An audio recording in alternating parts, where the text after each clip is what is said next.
I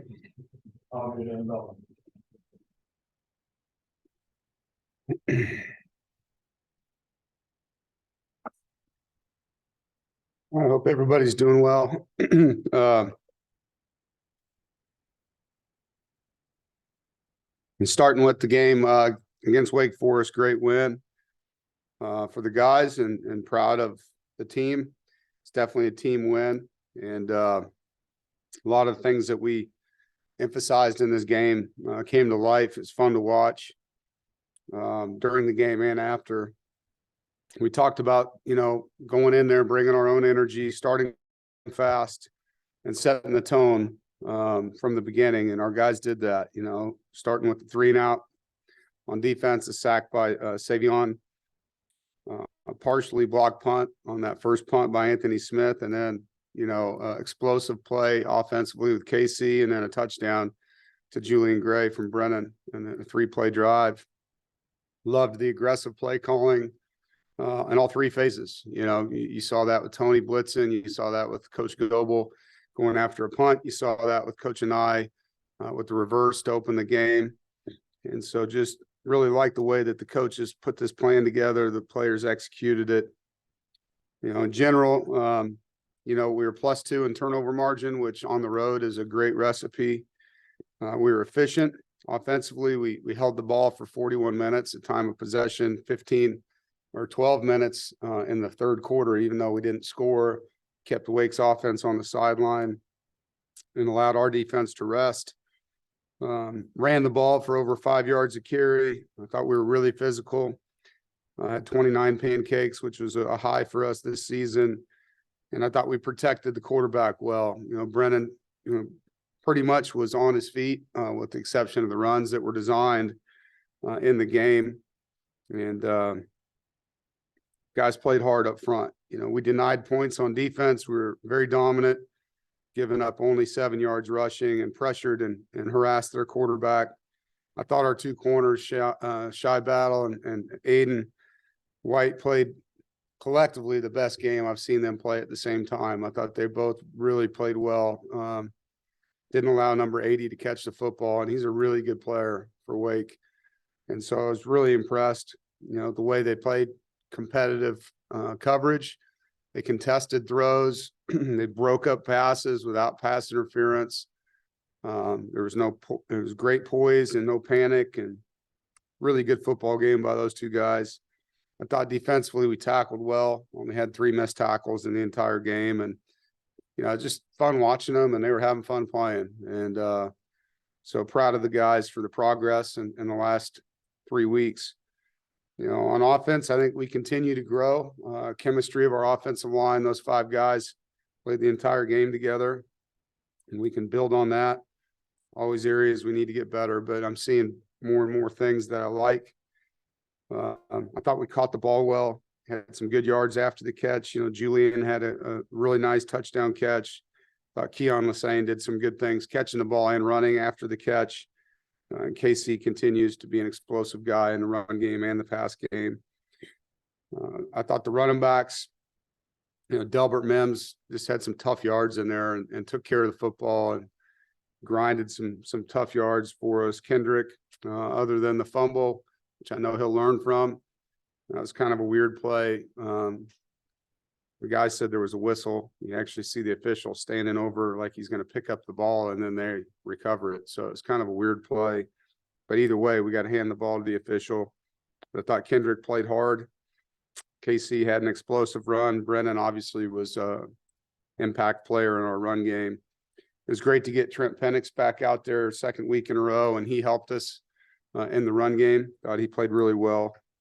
Negatives, we had 2 procedure penalties on offense that we can't have, and obviously the 1 turnover.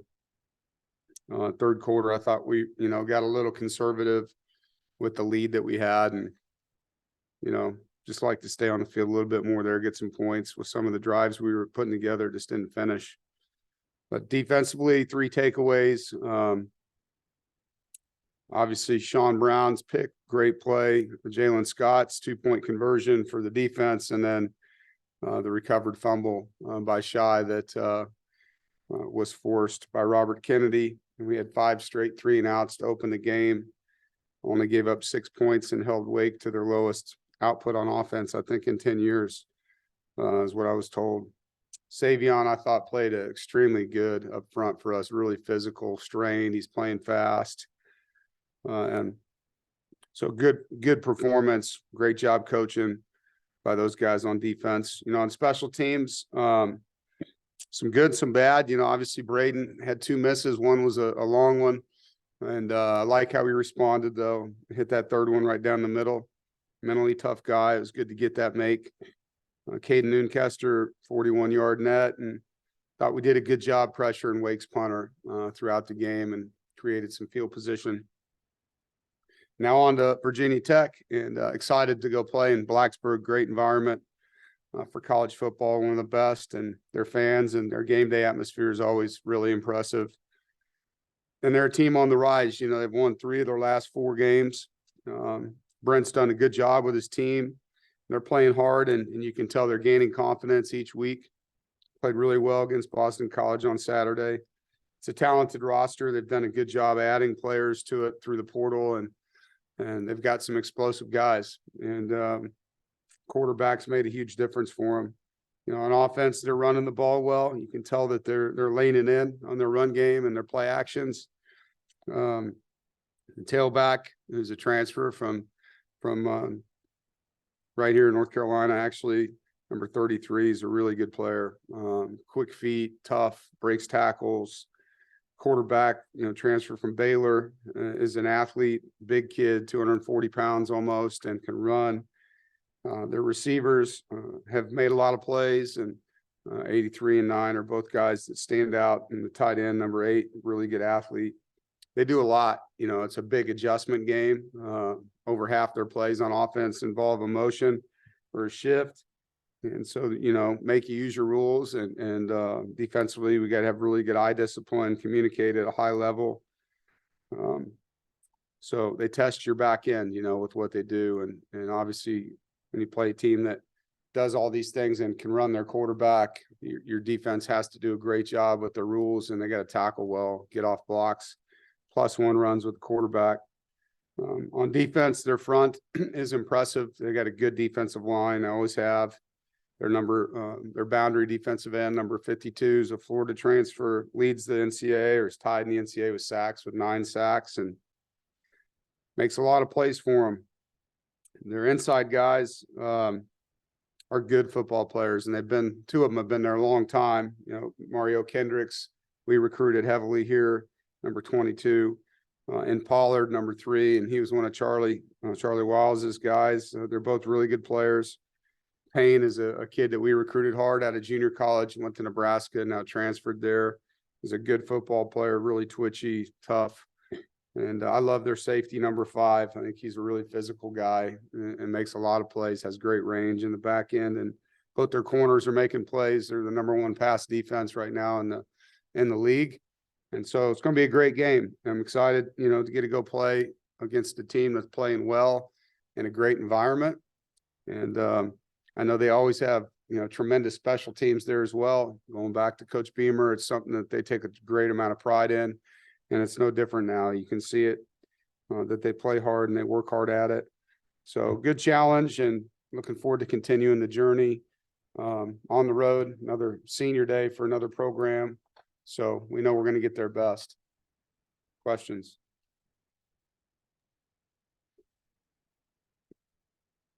I'm waiting. All right, JC, what you got? Does it help at all that you face Marshall with a very run-oriented quarterback when you face Virginia Tech? Probably so. I mean, they're different offenses, but we have faced mobile quarterbacks here, and, Clemson's quarterback was mobile as well. We've seen a lot of them over the years. This guy's big and athletic, so a little different. Marshall's guy was smaller, really quick. But yeah, we've seen our share of them, and the guys will be ready. Jayden? You mentioned Braden's 2 field goal misses. Obviously that's pretty uncharacteristic of him.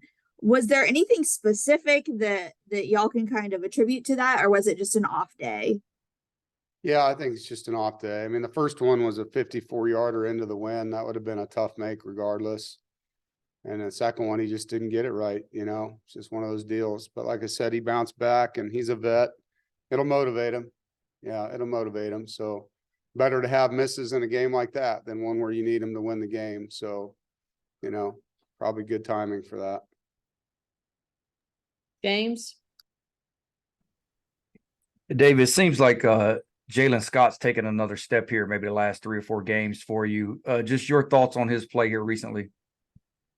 Yeah, he's really playing well. I think coming out of the bye week, there were some things he wanted to improve on, and to his credit, he's done that. He's playing fast. I think he's, a kid we've talked about perspective, and a guy that waited his turn, and now he knows that the clock's running out, and he's playing like that, and it's fun as a coach when your seniors play their best football as time runs out. You're seeing that with Savion too. Those two guys are playing really good football for us right now. Noah? Kind of going off of that, after the game, you talked about how the offense has grown, since the bye week. The defense seems like it has too, since, getting up 41 to Marshall. Where have you seen the defense grow, especially these last 3 weeks, and not really giving many points up anymore? Yeah, limiting explosive plays for scores. I mean, that was an area that hurt us, up until the bye week. Duke had a couple of them, Notre Dame had a couple of them, and when you give up a big play, it's one thing, but when it's points on the board, you can't recover from that. And so they've done a great job of that, and that's contested coverage and tackling. That's what that's attributed to. Guys have done a really good job in those 2 areas. Our red zone defense has gotten better. You saw the goal line stand. You see us denied a couple drives into the red zone, and just, hold people to field goals or less. Like, that's the goal. And we really put a premium on 2 things: scoring defense and takeaways. And I think the guys have done a great job of zeroing in on that and how to do that. Ethan? Hey, coach, when you see after Jaylen's interception, you see half the team running down the sideline with him, blocking really hard for him to make sure he got to the end zone. So how does that make you feel as a head coach to see teammates hustling for Jaylen like that? Yeah, it's awesome. Yeah, and smart blocks too. No things on the edge, nothing cheap. Just guys understanding the game, playing smart, hustling, playing for each other, and pulling for a guy that they want to see play well. It's awesome. Rob? Yeah, you mentioned Vatek is one, I think 3 or 4. Do you see sort of a similarity, I guess, in resilience and overcoming slow starts and maybe adversity and things like that with your team? Yeah, I think, both have similarities. Both teams have had quarterback changes. I don't have it memorized, but I know they were maybe 2 and 3 at one time, maybe 2 and 4. So they've really done a good job turning it around. You got to give them a lot of credit, and I don't know if you can compare us and them that way. We both go through different things, but I think both these programs are blue collar, tough, hard nosed programs. And I think the DNA of NC State, from a football program standpoint, and what they've built at Virginia Tech, all those years of Coach Beamer and the lunch pail and, come to work. There's a lot of similarities in that. And so I wouldn't expect any less. It's a tough program with tough kids. And I know Coach Pry, comes from that background. He was a part of that. And so he'll do the same. And you can see that that's showing. They're playing hard. He's got a good team. Ethan? Coach, I was just wondering if you have an update on how Michael Allen is doing after he had to leave the Wake Forest game. Yeah, no, I saw him in the weight room a little bit ago. So don't have a report on where we're at for the game or any of that, but he was in there working out with the guys. So that's a good sign. But we'll get our injury report here at 2:30 and have a little more information then. Thank you. Brian Murphy? Coach, several coaches were let go yesterday and into today. Do you get a sense that you have 11 years at this program, that kind of longevity is just not going to be a thing that happens very often, moving forward, given the transfer portal, NIL, all that stuff and the quickness of some of these moves. Yeah. Yeah, it's sad, you know, I mean, I think, and interesting at the same time. The guy to get a 70 million plus payout at one school and the other guy that wasn't even there a season. So it's a different world, you know, college football has changed a lot and two things you just mentioned are a part of it. But, you know, I think just the world in general expects things to happen really fast and there's not a lot of patience anymore. So, you know, I think Coach Clausen said this to me before the game. We were talking about how our team was playing and he said, you know, you've built a program, not a team. And he said, and that's why you were able to overcome what you guys went through. And that meant a lot to me that he said it, but I thought a lot about that statement, you know, and it takes time to build a program.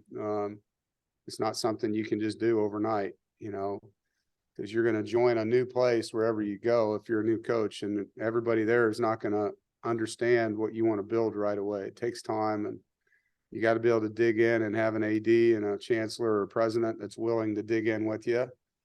And obviously you got to get results. You got to show results somewhat quickly, which we were able to do here in that second year. We went from 3 wins to 8 wins from year 1 to year 2, and then be consistent. And I think, you know, one thing we've done here is that, you know, we're going to our 9th bowl game here in 11 years. So, you know, you have to be able to provide those kind of results. It is a results business.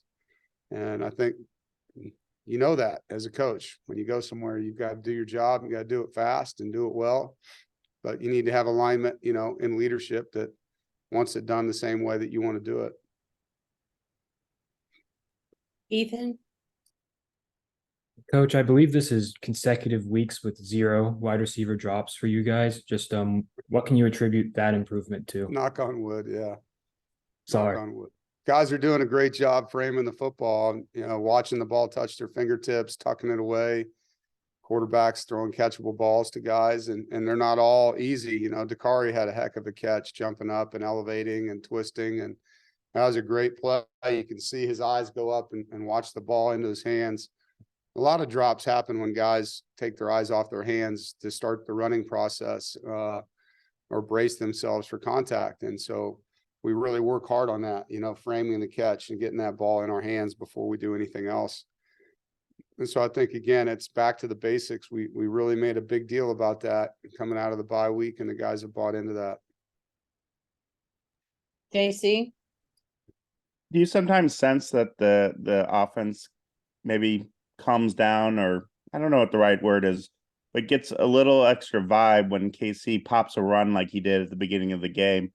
And then I'm sure it's easy to do this after a win, but did you tell Trent, like, great hustle, but you're 65 yards downfield? I don't think he blocked anyone. Could have peeled back and gotten the guy that tackled KC. I know. We had a good time in the team room watching that play. Definitely could have turned around and got number 9, but yeah, I think he was just trying to do the best he could running full speed. But yeah, it helps. Like, explosive plays or momentum plays. And, you know, KC's the guy that's been the explosive player for us this year. It doesn't matter who it is, though. Like, if anyone has a big play, you know, if you look at drives that score in college football, there's usually an explosive play involved in those drives. It happens a lot. And for us, no different than any other team. When we get one, there's momentum that comes with that. And the defense all of a sudden is on their heels, and you can take advantage of that in a lot of drives. James? Dave, you have a couple of former Virginia Tech assistants on your staff. I was just wondering, schematically, is this under Pryor, are they similar to what VT's done in the past? Are they different? You know, what do you get from them defensively? Yeah, no, we do. Obviously, Coach Wiles was there 26 years, and Brian Mitchell was there. They're 4 down, so that's the same, but it's not the same Bud Foster defense design-wise. It's not. And, you know, all the invert quarters or invert halves that they did, and the amount of bear defense with the free safety really being an extra hat in the box. They're still playing, you know, tight man-to-man coverage. You can see that, but there's more quarters and zone and cover 3 zone blitz. There's press and press bail. In the secondary, there's some cover too. So it's definitely Brent's defense, and his defensive coordinator, obviously. But the biggest thing you see is they just play really hard, and I think that's something they've done a long time, at Virginia Tech, and Coach Foster started that a long time ago, and that's their standard of play. And you can see that the guys have continued that. JC? Kind of piggybacking in a roundabout way from what James asked, with Coach Wiles being there as long as he has, do you guys even have time to be able to eat or enjoy, a place like Blacksburg? Because he probably knows every good place in that city. If there's something good to eat, Coach Wiles knows where it's at. I can promise you that. And he's definitely a guy that enjoys a good meal with good friends. But no, it'll be a business trip, man. We'll be there and be in our hotel, and hopefully the hotel will have good food for us. We'll enjoy the brotherhood we have with the staff and the players, and get up and go play a 3:30 game. Is that everything for Coach? All right, Brian, last question. Yeah, Coach, I know you don't want to look ahead, but I wondered about having the Carolina game on Thanksgiving week. It seems like that's what the ACC has kind of decided on, and given all the things that are happening that week, is that a good? Do you prefer to play that kind of rivalry game to end the season, or would you prefer to maybe have a little more time to prepare? No, I love playing them in the last game of the year. I think it's awesome. That's where that game belongs. It's rivalry weekend, and yeah, it's been great. I mean, I've been here 11 years. We didn't always do it that way. It's way better being the last game of the year, in my opinion. Thanks, guys. Have a great day. Thanks, everybody.